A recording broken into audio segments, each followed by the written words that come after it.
ओम शांति। ईश्वरीय ज्ञान अमृत भी है जो आत्मा को अमर बना देता है। ऐसी तलवार भी है जो आत्मा के जन्म जन्मांतर के पापों को काट देती है। इस ज्ञान में बाबा के वरदान भी हैं जो मुश्किल कार्य को भी सहज बना देते हैं। इसमें बाबा के अंदर के भाव भी हैं जो आत्मा की भावनाओं को बदल देते हैं। बाबा का प्यार भी है जो हम कांटों को फूल बना देता है। मनुष्य को देवता बनने की शक्ति, पतित को पावन बनाने की शक्ति, ये सब शक्तियां इस बाबा के ज्ञान में है। आत्मा जो स्वयं को ये जड़ शरीर समझ बैठी थी, उसको प्राण दान देने वाला और कोई नहीं बल्कि ये बाबा का ज्ञान ही है ना।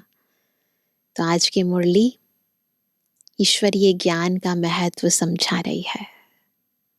जितना समझ जाते हैं उतना धारणा करना सहज हो जाता है। तो अभी हम सुनते हैं बाबा के मधुर महावाक्य।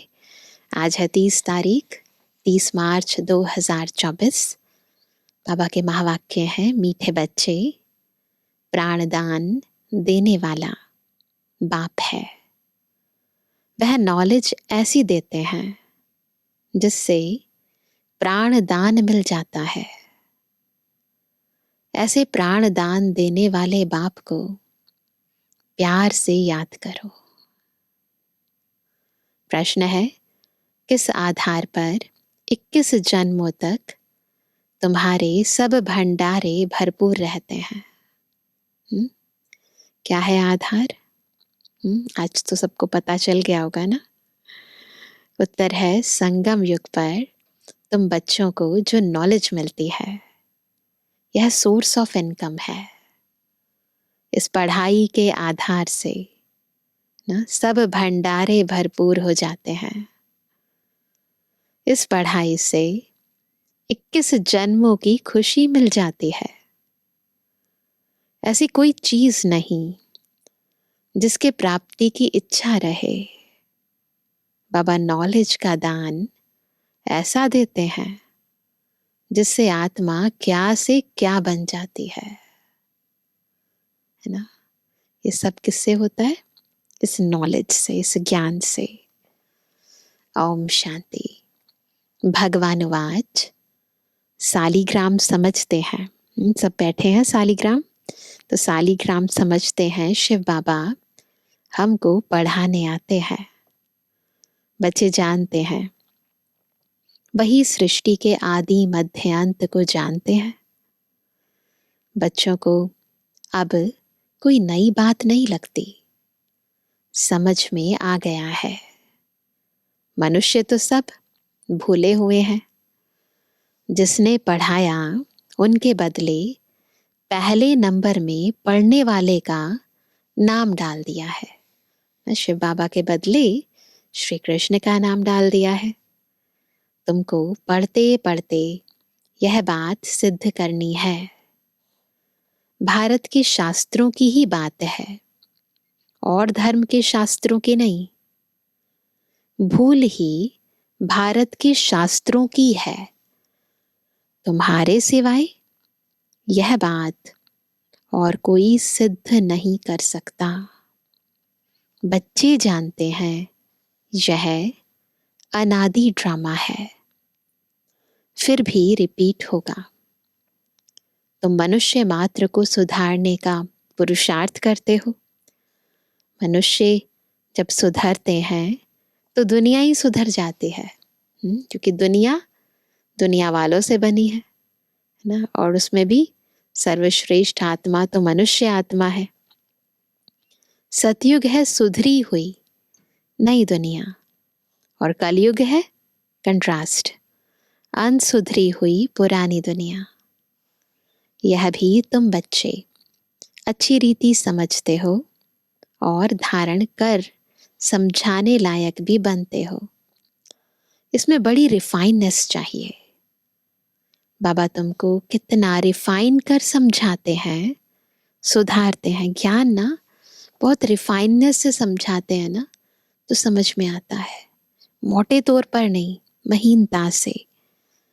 तो बाबा कहते हैं, बाप कहते हैं, जब तुम सुधर जाते हो फिर मुझे सुधारने की जरूरत नहीं रहती है। इसलिए बाबा ऊपर परम धाम में बैठ जाते हैं। तुम अनआर्य बन पड़े थे, अनसुधरे, आर्य मतलब सुधरे हुए, सिविलाइज्ड। तो तुम अनआर्य बन पड़े थे, अब आर्य अर्थात देवी देवता बनना है। सो तो सतयुग में ही होंगे। वह सब सुधरे हुए थे, अब बिल्कुल कंट्रास्ट है ना, अनसुधरेले उनकी पूजा करते हैं, है ना। यह किसकी बुद्धि में नहीं आता कि हम उनको क्यों सुधरेले कहते हैं सब मनुष्य। जो सुधरेले आर्य थे वही सब अनसुधरेले बने हैं। आर्य और अनार्य, सुधरे हुए और अनसुधरे। बाकी वह जो आर्य समाज है वह मठपंथ है। अभी बाबा आर्य शब्द की बात कर रहे हैं, समाज की बात नहीं कर रहे हैं। जो स्वामी दयानंद सरस्वती जी ने स्थापित किया वो अलग है। यह सब झाड़ से क्लियर समझ सकते हैं। जो झाड़ का चित्र है ना, उसमें बहुत क्लैरिटी से बताया गया है अलग अलग मठपंथ कैसे स्थापित हुए। यह है मनुष्य सृष्टि का झाड़। इसकी आयु 5000 वर्ष है। इसका नाम कल्प वृक्ष है। परंतु कल्प वृक्ष अक्षर से मनुष्यों की बुद्धि में झाड़ नहीं आता है, वो तो अलग ही वृक्ष आता है। तुमको झाड़ के रूप में समझाया है। वह कह देते कल्प लाखों वर्ष का है। बाप कहते हैं, तो दुनिया वाले कहते हैं ना, उनको क्या पता, दुनिया का रचयिता जो है, क्रिएटर है, उसको पता है ना। तो बाप कहते 5000 वर्ष का है।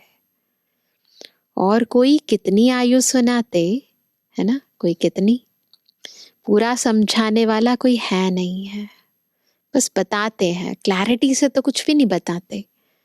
आपस में कितना शास्त्रवाद करते हैं।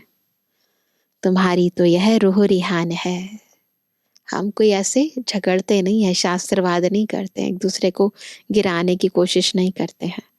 तुम सेमिनार करते हो, इसको रूह रिहान कहा जाता है। प्रश्न उत्तर समझने के लिए भी करते हैं, है ना, ताकि क्वेश्चन आंसर वे में ना लोग बहुत क्लैरिटी से समझ जाते हैं। तो वह कहते हैं बाबा जो कुछ तुमको सुनाते हैं उससे ही टॉपिक निकाल तुम सुनाते हो। वो लोग क्या सुनाते हैं यह भी तुम जाकर सुनो, पता चले ना वो भी क्या सुनाते हैं। फिर आकर सुनाना चाहिए कि इस प्रकार का वाद विवाद चलता है।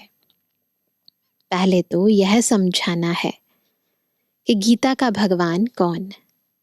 भगवान बाप को भूलने कारण बिल्कुल चट खाते में आ गए हैं ना, भगवान को ही भूल गए हैं, इसीलिए चट खाते में आ गए हैं। तुम बच्चों का तो बाप से लव है, कितना लव है, बहुत लव है ना। तुम बाबा को याद करते हो, बस कैसे याद करते हैं, बस बाबा ही प्राण दान देने वाला है। नॉलेज का दान ऐसा देते हैं, कैसा देते हैं, जो क्या से क्या बन जाते हैं। तो बाप पर लव रहना चाहिए। बाबा हमको ऐसी ऐसी नई बात सुनाते हैं। हम श्री कृष्ण को कितना याद करते हैं, वह कुछ देता ही नहीं। क्या देता है श्री कृष्ण, देने वाला तो बस एक है ना। तो श्री कृष्ण तो जब इस दुनिया में होंगे तो उस समय तो कोई लेने वाला ही नहीं होगा तो इसीलिए बाबा कहते हैं वो क्या देते हैं, श्री नारायण को याद करते हैं। याद करने से कुछ होता है क्या? हम तो कंगाल के कंगाल ही रह गए। कितना जन्म भक्ति करी ना। देवताएं कितने सॉल्वेंट थे, कितने समृद्धि संपन्न थे। अब सभी आर्टिफिशियल चीजें हो गई हैं, जिसका दाम नहीं है ना, उनका आज दाम हो गया है। पहले जिन चीज का दाम ही नहीं होता था, अभी तो दाम हो गया है। पानी का भी दाम हो गया है। देखो, वहां अनाज आदि के दाम की बात ही नहीं। सबको अपनी अपनी प्रॉपर्टी आदि है। कोई अप्राप्त वस्तु नहीं जिसके प्राप्ति की इच्छा रहे। बाबा कहते हैं, मैं तुम्हारा भंडारा भरपूर कर देता हूं। शिव भोला भंडारी हमारे सब भंडारे, अंदर के भंडारे और बाहर के भंडारे भरपूर कर देते हैं। तुमको ऐसी नॉलेज देता हूं जिससे तुम्हारा भंडारा भर जाता है। भंडारा भरता कैसे है? नॉलेज से। तुम्हारी बुद्धि में है knowledge is source of income. Knowledge ही सब कुछ है। इस पढ़ाई से तुम कितना ऊंच बनते हो। पढ़ाई का भंडारा है ना, पढ़ाई का ये सारा भंडार है। वह टीचर्स पढ़ाते हैं, उनसे अल्पकाल का सुख मिलता है। जो दुनियावी ज्ञान हमें टीचर्स पढ़ाते हैं, उससे भी अल्पकाल का सुख मिलता है। अच्छी जॉब मिलती है तो धन की प्राप्ति होती है, तो अल्पकाल का सुख मिलता है। इस पढ़ाई से तुमको 21 जन्म का सुख मिलता है। तुम बच्चों को बहुत खुशी होनी चाहिए। यह समझने में टाइम लगता है। जल्दी कोई समझ ना सके। कोटों में कोई निकलता है। आधा कल्प सभी मनुष्य एक दो को गिराते ही आए हैं। चढ़ाने वाला एक बाप है। सब मनुष्य एक दूसरे को गिराते आए हैं तो गिरते आए हैं। बेहद की पढ़ाई पढ़ाने वाले के बदले क्या कर दिया है? पढ़ने वाले का नाम डाल दिया है। दुनिया इन बातों को नहीं जानती। कहते हैं भगवान उवाच पढ़ाकर गए, फिर उनका कोई शास्त्र रहता नहीं। सतयुग में कोई शास्त्र है नहीं ना, कलयुग में ढेर शास्त्र और सतयुग में एक भी नहीं। यह सब है भक्ति मार्ग के शास्त्र। कितना बड़ा झाड़ है। भक्ति की यह अनेक टाल टालियां ना हो तो झाड़ का नाम भी ना रहे। ये वैरायटी है ना, टाल टालियां, मठ पंथ, ये सब भक्ति की हैं। यह सब धारणा करने की बातें हैं। तुम धारणा करते हो। पढ़ाने वाला तो पढ़ाकर गुम हो जाता है। हमारी बुद्धि में केवल वो धारणा रह जाती है, सोल कॉन्शियस स्टेज, वो अंदर की भरपूरता, वो संस्कार रह जाते हैं। तो वह कहते हैं पढ़ाने वाला तो गुम हो जाता है, पढ़ने वाले आकर विश्व के मालिक बनते हैं। कितनी नई बातें हैं। अब ये सारी बातें तो नई है ना, दुनिया में तो कभी किसी ने कही भी नहीं, किसी ने सुनी भी नहीं। एक भी बात कोई की बुद्धि में बैठती नहीं है। स्टूडेंट भी तुम सब नंबरवार हो। कोई पास होते, कोई फेल होते। यह है बेहद का बड़ा इम्तिहान। तो बाबा कहते हैं तुम जानते हो, हम अभी अच्छी तरह पढ़ेंगे तो कल्प कल्पांतर अच्छा पढ़ेंगे। नोंद हो जाती है ना। अच्छा पढ़ने वाले ही ऊंच पद पाते हैं। नंबरवार सब आएंगे। सारा क्लास ट्रांसफर होता है। नंबरवार जाकर बैठते हैं। यह ज्ञान भी आत्मा में है। अच्छा व बुरा संस्कार आत्मा में है। मन, बुद्धि, फिर उसके अनुसार संस्कार, ये सब आत्मा में है। शरीर तो मिट्टी है। शरीर द्वारा वो जो अंदर संस्कार है वो हम प्रकट करते हैं, तो प्रकट करने का माध्यम है शरीर, परंतु है संस्कार किसमें? आत्मा में। शरीर तो मिट्टी है, आत्मा निर्लेप हो नहीं सकती ना। इसीलिए तो कोई पुण्य आत्मा है, कोई पाप आत्मा है, कोई देव आत्मा है, लेप लगता है ना, तो इसीलिए निर्लेप नहीं हो सकती। 100% सतु प्रधान और 100% तमु प्रधान कौन है ना, ये भी तुम समझते हो। पहले तो गरीबों को उठाना पड़े, जल्दी समझ जाते हैं ना, वह पहले आएंगे। गुरुओं के भी अच्छे अच्छे अनन्य शिष्य है ना, जब आएंगे तब उन सबकी बुद्धि खुलेगी। ये सब होना है और बहुत हो भी रहा है। गुरुओं के भी, बाबा ने कहा, अच्छे अच्छे अनन्य शिष्य जब आएंगे तब उन सब की बुद्धि खुलेगी।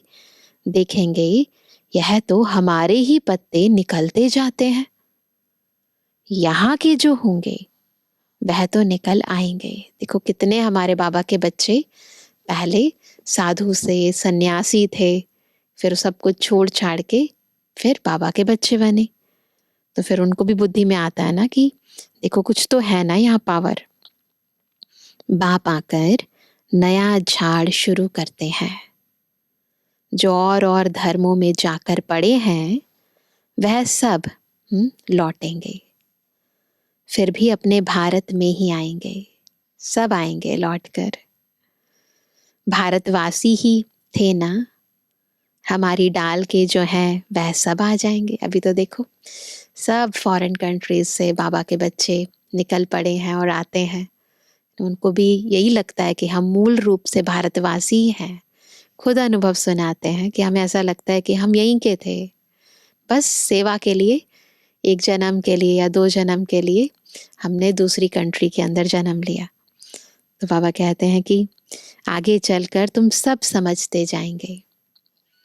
अब बाहर से सबको धक्का मिलता जाता है ना, जहां जहां बाहर वाले हैं उनको भगाते रहते हैं। समझते हैं यह बहुत धनवान हो गए हैं, यहाँ वाले गरीब हो गए हैं। पिछाड़ी में सबको अपने अपने धर्म में जाना होता है। आखिर सब अपने अपने घर तरफ भागेंगे, एंड के अंदर सभी अपने घर की तरफ भागेंगे। विलायत में कोई मरता है तो उनको भारत में ले आते हैं, क्योंकि भारत है फर्स्ट क्लास पवित्र भूमि है ना। वहाँ पर यदि कोई शरीर छोड़ता है तो उसे फिर कहते हैं भारत की मिट्टी में ही भारत की मिट्टी जाए, इसलिए यहाँ पर डेड बॉडी लाकर फिर यहाँ क्रिमेशन करते हैं। भारत में ही नई दुनिया थी। इस समय इसको वॉइसलेस वर्ल्ड नहीं कह सकते, यह है विशियस वर्ल्ड, इसलिए बुलाते हैं हे पतित पावन आओ, आकर हमको पावन बनाओ। भल दुनिया तो यही है, दुनिया तो वही है ना, दुनिया थोड़ा ना बदल गई है, परंतु इस समय दुनिया में कोई पावन तो है नहीं। पावन आत्माएं कहाँ है? मूल वतन में है, वो है ब्रह्म महातत्व। सब पावन बनकर वहां जाएंगे, फिर वहां जाने के बाद फिर नंबरवार आएंगे पाठ बचाने। आदि सनातन देवी देवता धर्म का यह फाउंडेशन है। फिर झाड़ को देख रहे हैं ना, आज की सारी मुरली विशेष तौर पर झाड़ के चित्र पर है। तो आदि सनातन देवी देवता धर्म का ये फाउंडेशन है। फिर 3 ट्यूब निकलती है। यह तो देवता धर्म है नीचे, यह कोई ट्यूब नहीं है, ब्रांच नहीं है, ये तो मेन स्टेम है। तो बाबा कहते हैं पहले यह फाउंडेशन, फिर 3 ट्यूब्स निकलती हैं। मुख्य है 4 धर्म, नीचे देवी देवता धर्म, फिर उसके बाद इस्लामी, बौद्धि, क्रिश्चियन। तो बाबा कहते हैं मुख्य है 4 धर्म। सबसे अच्छा धर्म है यह ब्राह्मण धर्म, इनकी बहुत महिमा है। हीरे जैसा तुम यहाँ बनते हो, बाप तुमको यहाँ पढ़ाते हैं, तो तुम कितने बड़े हो। खुद भगवान शिक्षक बनकर हमें यहाँ पढ़ाने आते हैं, कितने बड़े हो। देवताओं से भी तुम ब्राह्मण बड़े नॉलेजफुल हो। उनको तो नहीं पता सृष्टि के आदि मध्य अंत का, ना उन्हें बाबा का पता है, तो हम उनसे ज्यादा नॉलेजफुल है ना। वंडर है ना। हम जो नॉलेज लेते हैं वह हमारे साथ चलती है। बाकी दुनिया में जो पढ़ते हैं वो तो हर जन्म में फिर दोबारा पढ़ना पड़ता है। ये जो नॉलेज अभी हम ले रहे हैं ना, ये हमारे साथ जाएगी। फिर वहां नॉलेज को ही भूल जाते हैं, संस्कार रहते हैं, बेसिक जो नॉलेज है वो भूल जाते हैं। तुम जानते हो पहले हम क्या पढ़ते थे, अब हम क्या पढ़ते हैं। लौकिक ज्ञान और इस ईश्वरीय ज्ञान में कितना बड़ा अंतर है। आईसीएस वाले क्या पढ़ते हैं और बाद में क्या पढ़ते हैं। इंडियन सिविल सर्विसेज पहले होती थी, अभी तो इंडियन एडमिनिस्ट्रेटिव सर्विसेज है, आईएएस हो गया है। तो बाबा कहते हैं कि पहले तो आईसीएस वाले क्या पढ़ते हैं और बाद में क्या पढ़ते हैं। फर्क तो है ना। जब पढ़ रहे होते हैं उस समय क्या पढ़ते हैं, बन जाते हैं फिर क्या पढ़ते हैं। आगे चलकर तुम बहुत नई पॉइंट सुनेंगे, अभी नहीं बताएंगे। पाठ ही आगे सुनने का है, बुद्धि में रहता है। नॉलेज का पाठ जब पूरा होना होगा तब हम भी उस समय बाबा के ज्ञान को धारण कर लेंगे। फिर हमारा पाठ स्वर्ग में शुरू हो जाएगा। उनका पाठ पूरा हो जाएगा, बाबा का पाठ पूरा हो जाएगा पढ़ाने का, तो फिर हमारा पाठ फिर सतयुग में होगा। बुद्धि में बहुत अच्छी धारणा चाहिए। सिमरण करते रहो, बाबा को याद करते रहो। याद नहीं होगी तो कम पद पाएंगे। तो दोनों चाहिए, नॉलेज भी चाहिए तो याद भी चाहिए। बाप को याद करते करते शरीर का भान निकल जाएगा। सन्यासी भी इस अवस्था का अभ्यास करते करते शरीर छोड़ देते हैं। बिल्कुल, बाबा कई बार कहते हैं ना, जब वो शरीर छोड़ते हैं तो सन्नाटा हो जाता है। परंतु उन्हों का रास्ता अलग है, इसलिए उनको फिर जन्म लेना पड़ता है, इसी दुनिया में जन्म लेना पड़ता है ना।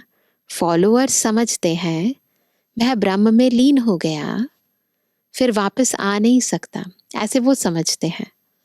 बाप समझाते हैं क्या, वापस कोई भी जा नहीं सकते। जब तक ड्रामा चल रहा है तब तक जन्म पुनर्जन्म के चक्र में आत्मा को आना ही है, फिर चाहे वो कोई भी आत्मा हो। पिछाड़ी में सब एक्टर्स जब स्टेज पर आएंगे, सारे एक्टर्स स्टेज पर आ जाएंगे पृथ्वी पर, है ना, तब फिर घर जाएंगे, फिर सब इकट्ठे घर जाएंगे। वह है हद का विनाशी नाटक, उसमें भी ऐसे ही होता है। एंड के अंदर सारे एक्टर्स स्टेज पर आ जाते हैं, तो वह हद का विनाशी नाटक। ये है बेहद का अविनाशी नाटक। तुम अच्छी तरह समझा सकते हो। यह ड्रामा जो मिसल चलता है बहुत स्लो स्पीड से, वह तो फिर छोटे छोटे ड्रामा बनाते हैं, झूठी फिल्म बनाते हैं, है ना, छोटी छोटी स्टोरीज के ऊपर फिर फिल्म बनाते हैं। उनमें थोड़ी अच्छी बातें होती हैं, जैसे विष्णु अवतरण दिखाते हैं। ऐसे नहीं ऊपर से कोई उतर आता है जैसे दिखाते हैं फिल्मों में, ऐसे कोई ऊपर से विष्णु उतरते नहीं हैं।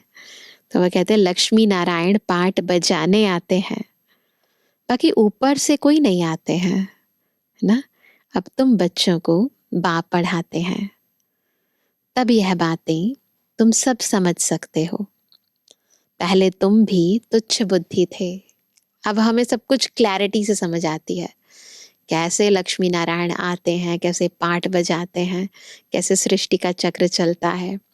पहले थोड़ी जानते थे, पहले तुच्छ बुद्धि थी। जब बाप ने समझाया है तब तुम्हारे कपाट खुल गए हैं, बुद्धि के कपाट खुल गए हैं। इतना समय जो कुछ सुना वह कोई काम का नहीं था और ही गिरते गए, इसलिए तुम सबसे लिखवाते हो। जब लिख कर देवें तब समझा जाए कुछ बुद्धि में बैठा है, इसलिए सबसे फॉर्म भरवाते हैं, लिखवाते हैं, है ना, कि भगवान कौन है। बाहर से आते हैं, फॉर्म भराते हैं तो मालूम पड़े हमारे कुल का है। फॉर्म से भी पता चल जाता है उनकी बुद्धि में क्या चल रहा है, तो हमारे कुल का है या नहीं उससे पता चल जाता है। मूल बात है बाप को जानना। समझें कि बरोबर कल्प कल्प बाप हमको पढ़ाते हैं। यह पूछना है कब से पवित्र बने हो। जल्दी नहीं सुधरते। घड़ी घड़ी माया पकड़ लेती है, देखती है कच्चा है तो हप कर लेती है। माया भी देखती है ना, जो कच्चे होते हैं उनको हप कर लेती है। कई महारथियों को भी माया हप कर गई।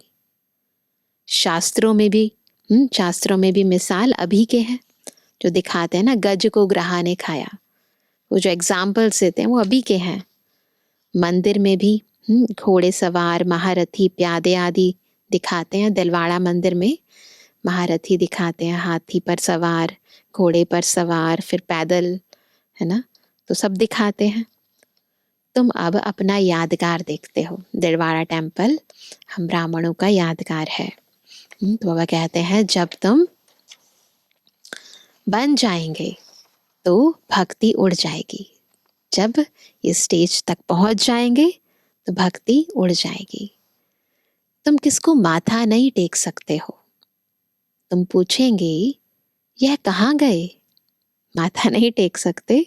हम तो उल्टा क्वेश्चन पूछ सकते हैं कि ये कहाँ गए देवी देवता, इनकी बायोग्राफी बताओ। दुनिया में तो जाते हैं दिलवाड़ा टेम्पल, और भी इतने सारे टेम्पल्स हैं, तो माथा टेकते हैं। तो वो कहते तुम माथा नहीं टेक सकते, उल्टा पूछो इनकी बायोग्राफी बताओ।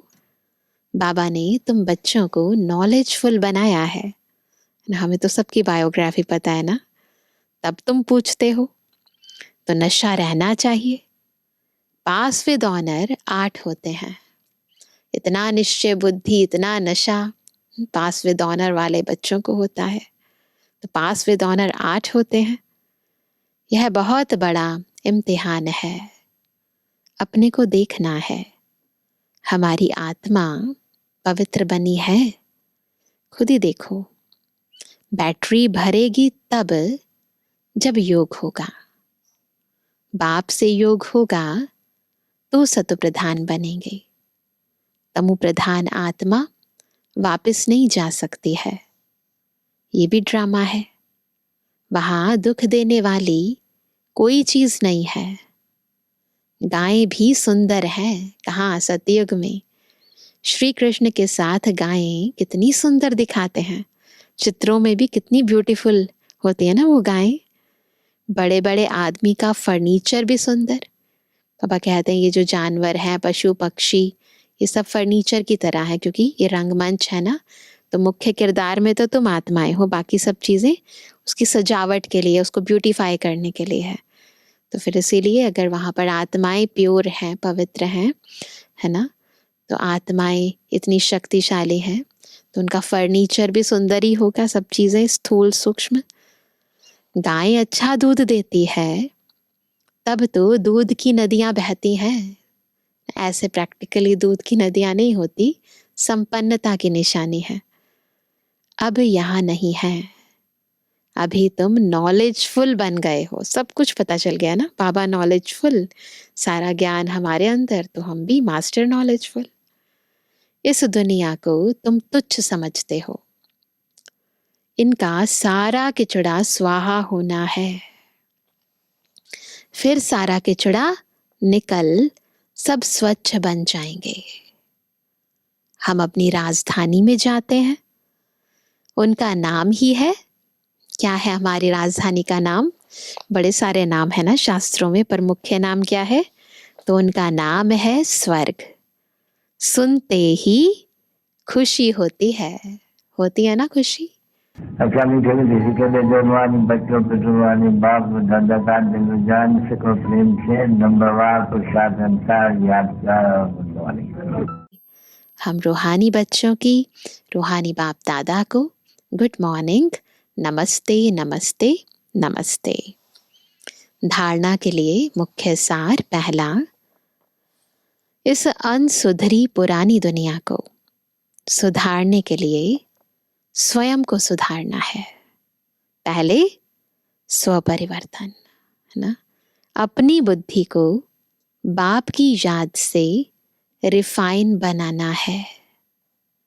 दूसरा, आपस में रूह रिहान करनी है, वाद विवाद नहीं, है ना। नॉलेज का दान दे, सर्व का भंडारा भरपूर करना है। नॉलेज का दान देकर सभी का भंडारा, अपना तो भंडारा भरपूर करना ही है, फिर दूसरों का भी करना है। आज का वरदान है, स्वमान की सीट पर स्थित हो। कौन सी सीट?